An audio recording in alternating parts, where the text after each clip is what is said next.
If you have 3 potatoes at home, then separate them, because in just 3 minutes, we will make this delicious treat for an afternoon snack or breakfast. There's no way to resist.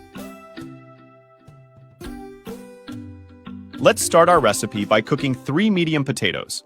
Here they are all well cooked. Now let's remove and drain the water. Then transfer to another container. Now remove all the skin.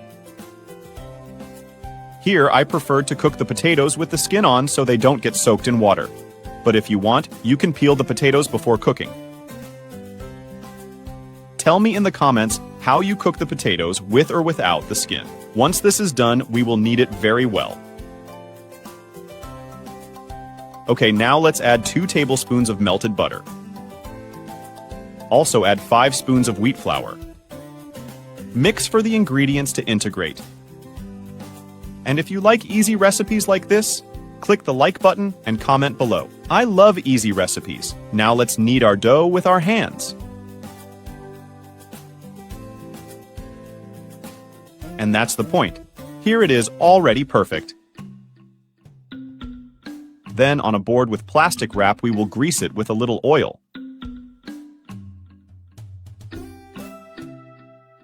Now take a portion of the dough and let's shape our snacks. Spread the dough like this, and here you can make it the size you prefer. Now let's add grated cheese. Here you can use the filling of your choice: ground beef, shredded chicken. Then you will close it like this as you see in the video. Because this dough is sensitive, it is important to use plastic thread greased with a little oil so as not to damage the dough. And look, it will stay like this. Here it is, already perfect. Now just take it to fry in hot oil. At this point, be a little careful not to burn yourself.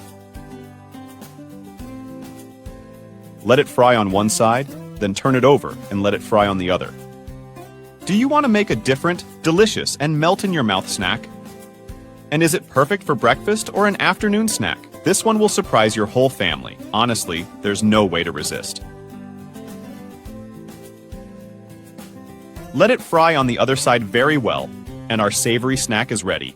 Look how beautiful they turned out. Now just remove it and add it to a plate with paper towel.